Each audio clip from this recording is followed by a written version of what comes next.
একত্ৰিত হওয়াটো অতিকৈ প্ৰয়োজন।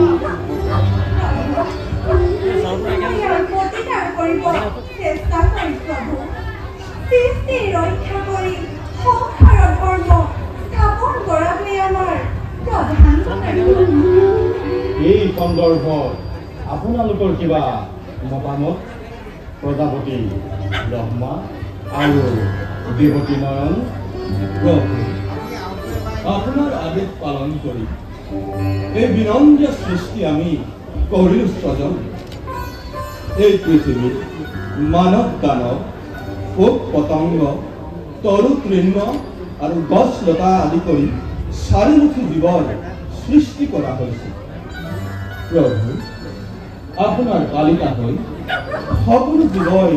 সুন্দরকৈ জীবনকাল অতিবাহিত করেছে, কিন্তু তার মাজৰে মানৱ দানৱে নিজকে শ্ৰেষ্ঠ প্ৰতিপন্ন কৰিবৰ বাবে এই পৃথিৱীত মাজে মাজে সন্ত্ৰাসৰ সৃষ্টি কৰি আহিছে।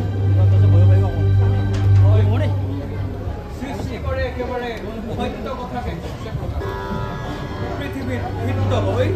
মানৱ দানৱে যি অত্যাচাৰৰ সৃষ্টি কৰিছে হৈ মহাকাল ৰূপ ধৰি অলপতে নাম কৰোঁ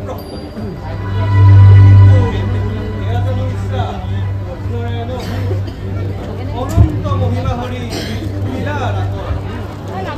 লীলাময় লীলাৰূপে ভূমিভাৰ কৰি দানৱৰ আচৰণ দেৱতা সমাজ বাৰে বাৰে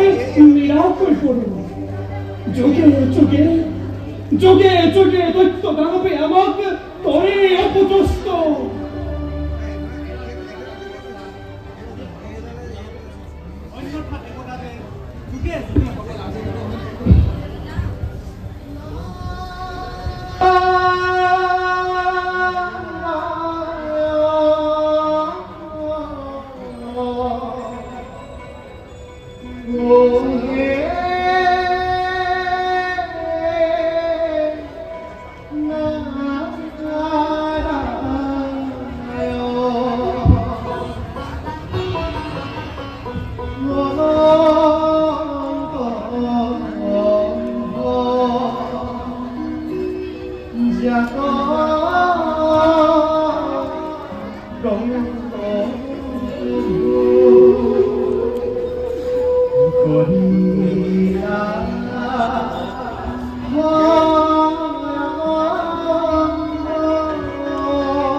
তুমি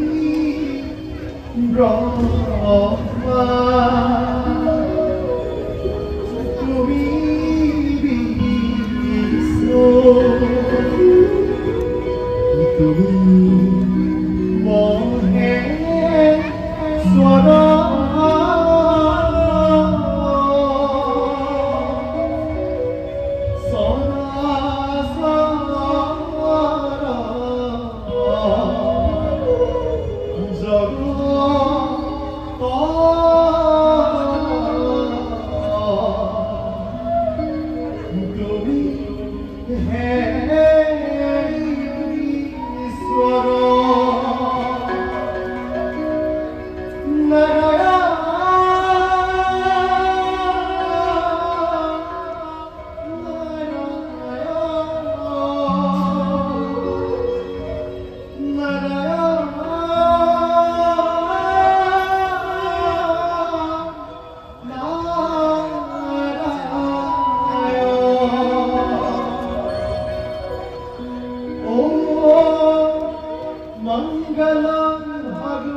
Om Mangala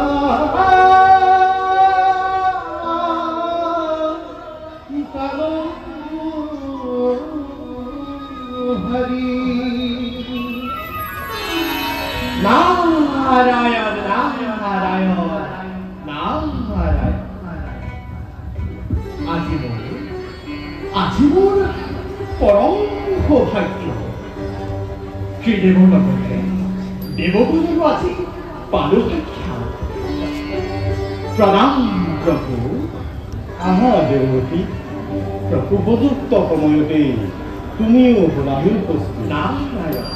Baro Devoti Prabhu বর্তমান মৈত্ৰৰ দুৰৱস্থাৰ বিষয়ে তুমিও নিশ্চয় জ্ঞাত মানৱ দানৱে নিজৰ অহংকাৰত নষ্ট হৈ যি অশান্তিৰ সৃষ্টি কৰিছে ইয়াৰ কিবা সম্ভেদ তুমি কোৱা নে দেৱৰ্ষি প্ৰভু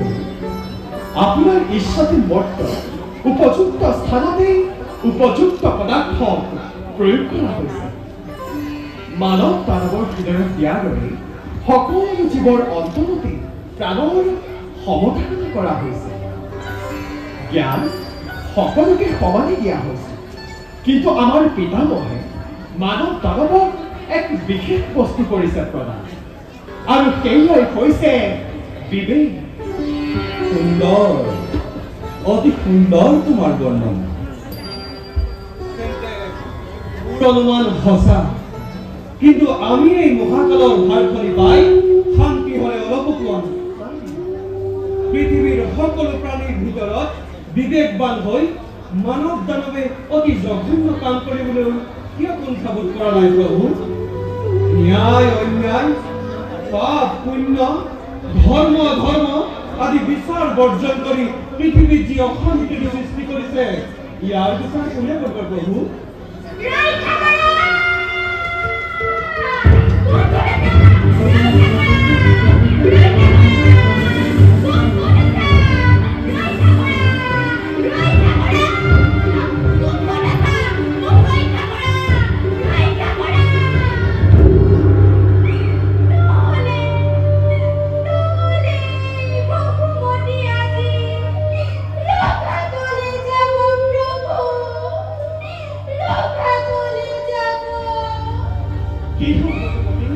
তুমি আজি এনেদৰে কিয় কৰিছা প্ৰভু অন্তৰ্যামী পিতা হে গুণানাথ হে দেৱৰ্ষি আৰু হে দেৱগণ সকলোৱে শুনা মোৰ কথা বসুমতী নাম মোৰ নীৰৱে সহ্য কৰিছো দুৰ্ঘৰ যন্ত্ৰণা দুষ্ট দৈত্য ৰজাক হবে কৰিম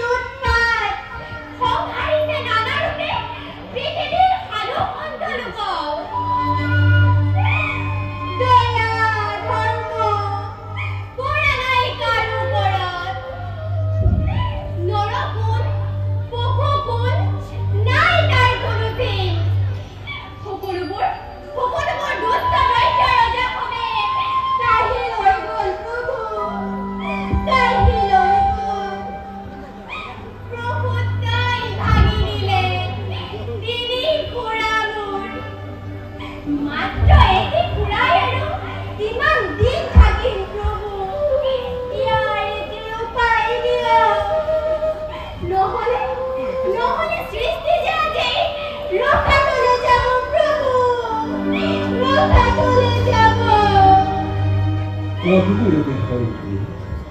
তোমাৰ বৰ্ণনা শুনি বুজিব পাৰিছোঁ আমি তোমাৰ যন্ত্ৰণা কিন্তু ইয়াৰ সমাধান দিব স্বয়ং প্ৰভু বিষ্ণু ধৰিত্ৰীৰ অবিহনে সকলো অসাৰ এই বিপন্ন ধৰিত্ৰীৰ উদ্ধাৰৰ বাবে দিয়ক তেন্তে এক সমস্যা তেন্তে শুনা সকলোৱে মোৰ কথা বসুন্ধৰাৰ বিননি শুনি মই নিজেই পৃথিৱীৰ ভাৰ সংসাৰৰ হেতু অচিৰেই জনন্দন ধৰাৰ লক্ষ্য আৰু সুমধুৰ লীলাৰকে ৰসময় কৰিম যাব দেৱী লক্ষ্মী তুমিও কৰাগৈ অৱতাৰ সফল মথুৰাৰ সেই যাদৱ কুলত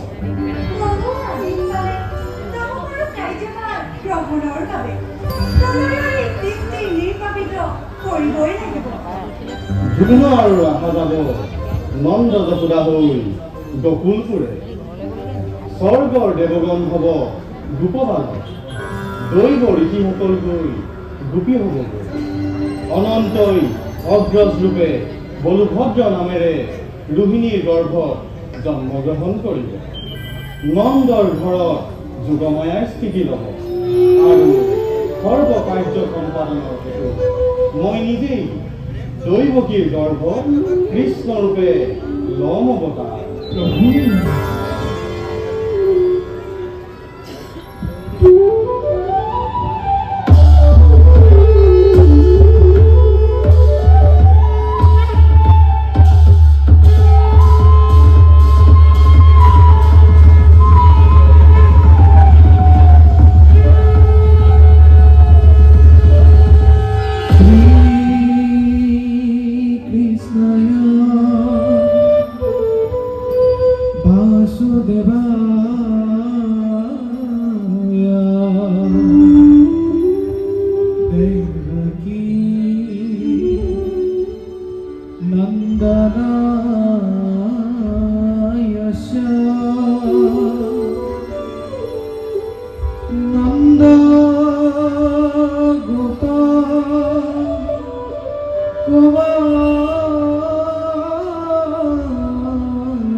আমি এই অৱতাৰতে জগতবাসীক বুজাব খুজিছোঁ কামাতুৰা জীৱাজন নিকৃষ্ট সিজন সেই হেতু কাম জয় কৰি কাম কেলি লীলা প্ৰকাশেৰে আমাৰ ভক্তিতত্ত্ব বহুৰঙী ৰাসযাত্ৰাই সুমধুৰ কৰাম জগত আৰু দেৱকী তুমিও সকলো কাৰ্য সকলো সময়ত সহায়ৰ বাবে উপস্থিত থাকিবা নাৰায়ণ নাৰায়ণ ভাল প্ৰভু আপোনাৰ আদি শিৰোগত কৰি সমগ্ৰ বিশ্ব ব্ৰহ্মাণ্ডৰ কল্যাণ আপেক্ষিক এই গুৰুতৰ কাৰ্য সাধনৰ বাবে মই নিজকে কৰিম প্ৰস্তুত কিন্তু প্ৰভু এই নীতি নাৰদৰ এটি অনুৰোধ আপুনি ৰক্ষা কৰিবনে কোৱা দেৱকী কিবা আছে অনুৰোধ তোমাৰ প্ৰভু পৃথিৱীৰ মানৱ সমাজত ভক্তিৰ মাধ্যমেৰে কামৰ কেবি ৰূপে এইদৰেনো ৰাসযাত্ৰা কৰিব আৰম্ভ তাৰ এটি সামান্য আভাস ত্ৰিদেৱৰ লগতে দেৱগানৰো নহ'ব জানো সাক্ষাৎ হয় প্ৰভু আপোনাৰ নৱ অৱতাৰ লীলা দিব্য দৃষ্টি দৰ্শনৰ বলেৰে আমাকো দৰ্শন কৰাব পাৰিবনে আমাৰো সেই একে প্ৰভু তেন্তে চোৱাকে দিব্য দৃষ্টিৰ বলেৰে কৰাইছো দৰ্শন মত্যৰ সেই পবিত্ৰ লীলা যাৰ দৰ্শনে সমস্ত পাপীৰো পাপ হ'ব ক্ষয় ৰোগ শোক ব্যাধি নাথাকিব ভয় অভূততো হ'ব জ্ঞান ভক্তিৰতে মুখৰিত হ'ব সমস্ত নৰা